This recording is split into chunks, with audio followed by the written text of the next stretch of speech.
So real quick, I'm going to go over what we discovered with drones. I've been doing RFID for a long time, but we found that with a drone, it's 10 times faster to take an inventory and 40% more efficient. So in other words, a handheld person walking around taking inventory with RF is 40% less able, and it takes them 10 times longer.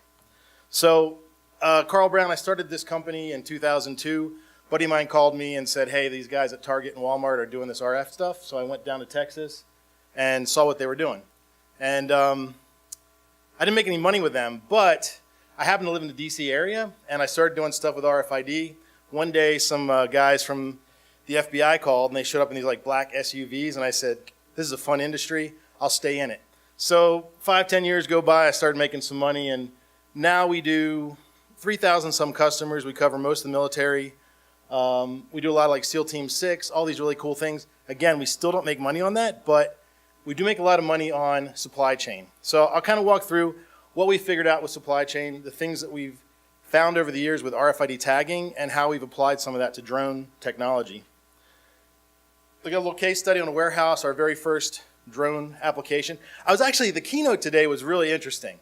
It was 2.5 hours long, which I thought we could have an intermission, but it was really cool to see. Like, I was really surprised that there was so much difficulty to launch a drone. I mean, here the state government can't even launch a drone. I had no idea. When I got into drones, I thought, oh, this is going to be a slam dunk. But no, apparently there's a lot of regulations. I was listening to the guy beforehand, and I was like, oh yeah, I don't even know how to launch these things off the ground yet. So the first one we did was a customer of ours that is a windshield manufacturer, or not manufacturer, but distributor. They have 85 warehouses across the U.S. Every warehouse has between 30,000 and 100,000 windshields. Right now, they tag it all with this, what's called RAIN RFID, passive Gen 2 RFID. These are cheap tags. They're 20 cents or less a piece.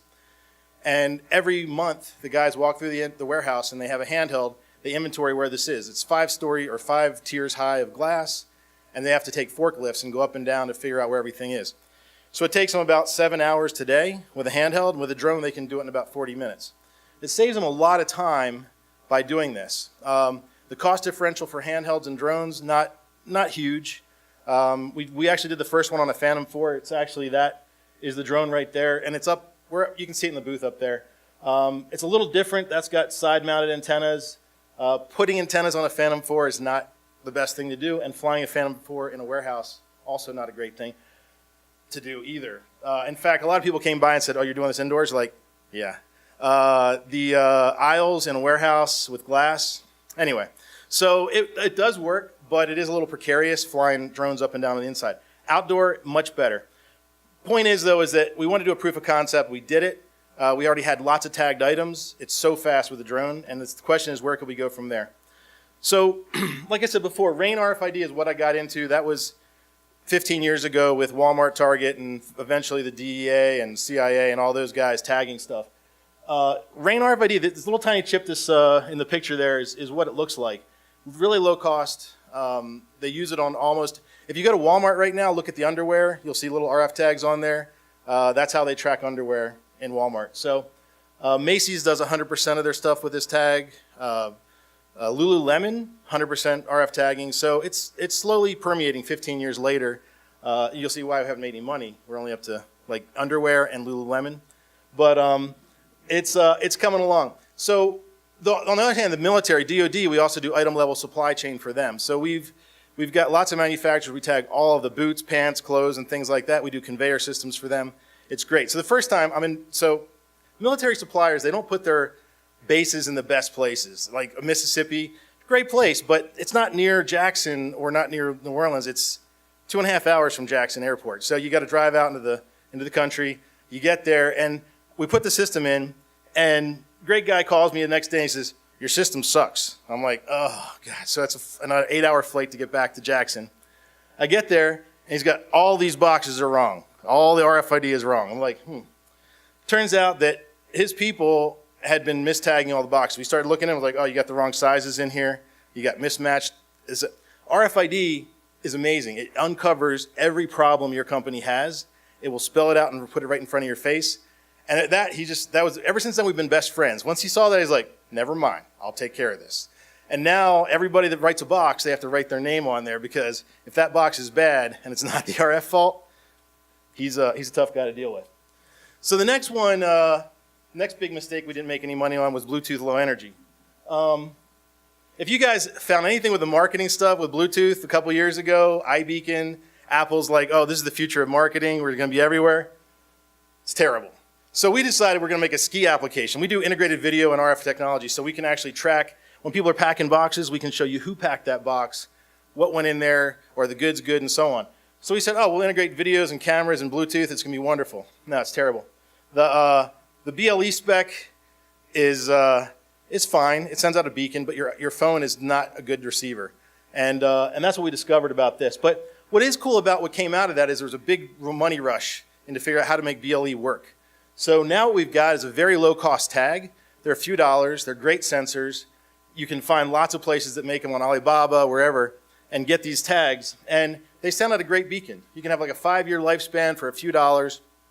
And they're great tagging tools because if you've got mid to low high value items, it's a great way to identify where it is with a good range. And then finally, you have barcodes. We should have made money on this, but I don't think we did. We didn't get into this one. We should have gotten into the 80s, I guess, right? So again, barcodes are great because they have almost no cost of capital. Once you add them to an item, they're good to go. So you've got basically this matrix of RAIN RFID, which is low cost. It's coming in the supply chain. It's going to be here. The BLE stuff, it's actually pretty mature. It doesn't really work well on cell phones yet, but it's there. And then barcodes. If you bring these together and you look at where do I use them, what am I going to use them for, you can kind of follow this matrix and say, you know, BLE covers a lot of this, but it doesn't work for low value.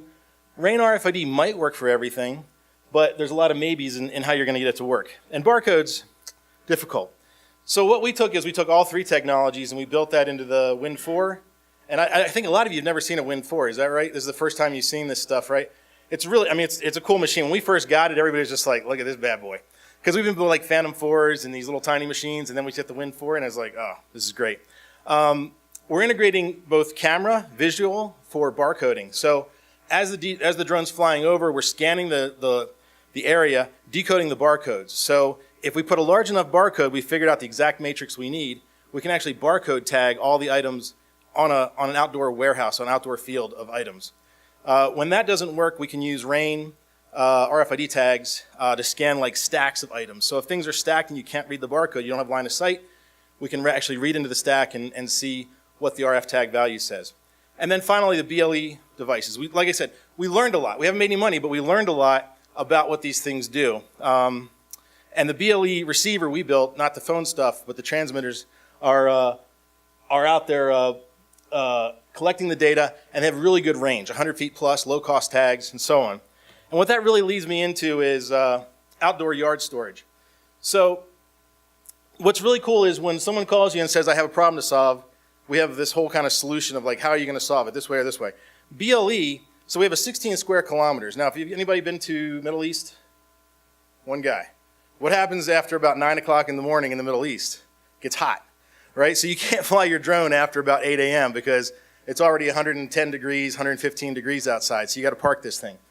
What we found is that with RAIN RFID tags, it was just going to take too long, 5,300 minutes to scan 16 kilometers. So with BLE, we can knock it down in about 5 hours. So basically every other day, the drone runs a pattern, burns 2 sets of batteries, and they replace it. So once a week, they can refresh a full 16-kilometer update of the entire storage lot of what they have out there.